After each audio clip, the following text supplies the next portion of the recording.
Hi, I'm Dr. Darrell Roberts. I'm going to be the professor for quality management in healthcare this semester.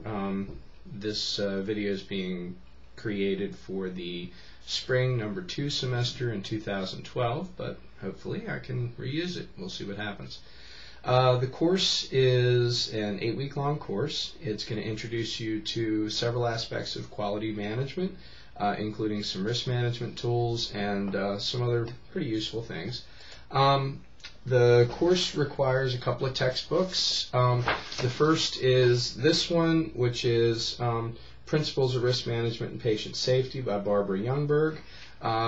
You're going to be using probably a considerable part of this book. Don't expect it to be given in order.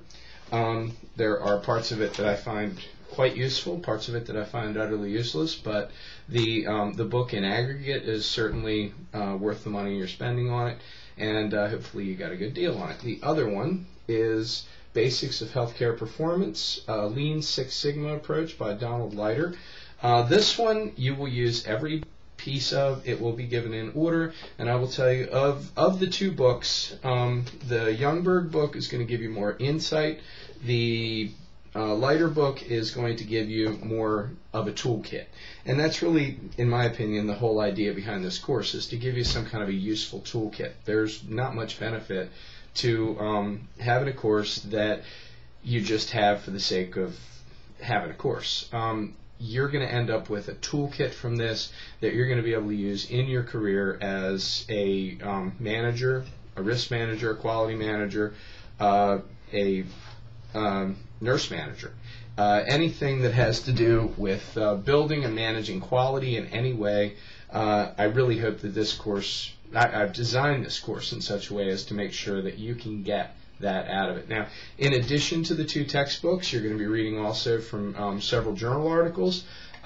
Textbooks are inherently good in that they provide useful information in great aggregated chunks. The bad part of it is that this Donald Leiter book, which is, believe it or not, copyrighted for next year, 2013, is probably 3 or 4 years behind at the time of its printing. The Youngberg book is probably 4 or 5, even maybe 6 years behind, just because it takes that long to get a book published. That's why I like using literature.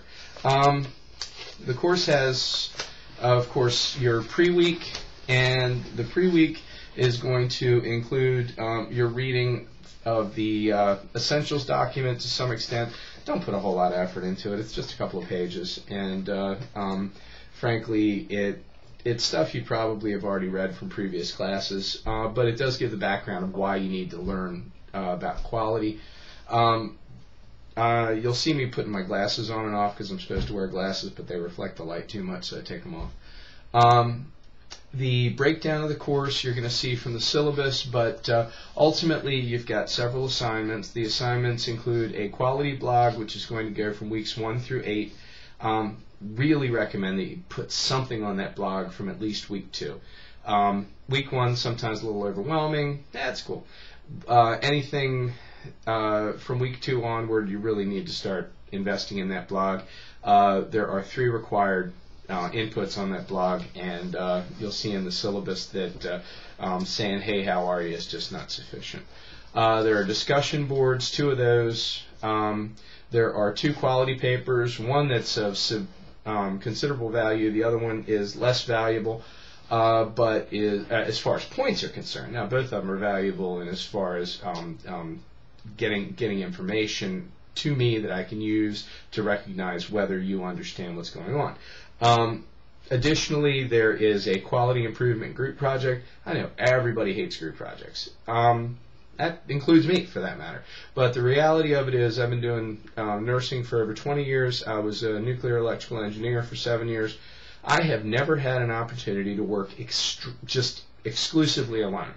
You have to work in groups. I have worked in international groups over the course of my years of research, and I will tell you that working in groups on the internet is a requirement, and learning how to do it in a classroom setting is of great value.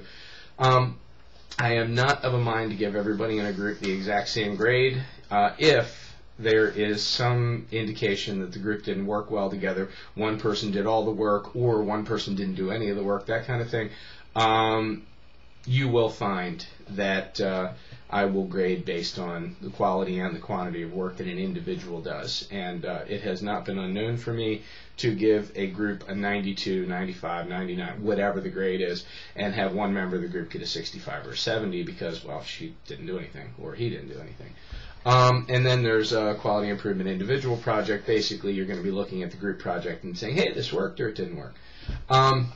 So that's really kind of the overview of the course. You can go through the syllabus, but I'll tell you real quick that it's an 8-week course. I don't follow the 8 weeks equals 8 modules mantra.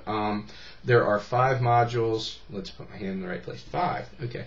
And those 5 modules, some are 1 week long, some are 2 weeks long. I am cognizant of the fact that pre-weeks can be a little bit overwhelming. My pre-week is not very overwhelming, I don't think. But toward the end of the semester, around week 8, I don't believe that you're going to have as much work to do as in the weeks 1 through 7. You might disagree with that after the course, who knows? But I hope you enjoy and get a great deal out of the course. Very, very, very brief overview of the modules. And here's where you're going to see me put my glasses on. The creating strategies to meet regulatory and accreditation standards is a 2-week module. Foundational frameworks and quality improvement is 1 week. Statistical process controls used in performance improvement is 2 weeks. There's more to that than it actually sounds like. You're going to see. Tools used in structure and analysis of problematic systems is 2 weeks, and then your last week is barriers to implementation or revision of quality measures. And as I said, that should be considerably lighter than the rest. I'll be putting up a couple more of these videos over the course of the semester. Some will be lecture format. Some will just be me, telling you what's going on, what to expect. Occasionally, you will see this is obviously my house. I'm an adjunct professor. Occasionally, you'll see the large hairy beast walking through. That would be Miss Toes, my dog, and she's usually pretty good about this. But if you see a large fuzzy beast walking through, well, you'll know who it is. Anyway, I wish you guys the best for this semester. You have a voicemail number that you can use to contact me. Additionally, you have a telephone number. An email address that you can use to contact me. I have to tell you that I'm going to check the voicemail every day, Monday through Friday, maybe Saturday, Sunday. I will definitely check the email several times a day, every day of the week. If you really want to get me, use the email. If for some unknowable reason I didn't get back to you, which I can't imagine, but whatever, then shoot me a voicemail. You're guaranteed to hit me one way or the other. Have a great semester. I look forward to working with you. And bye-bye.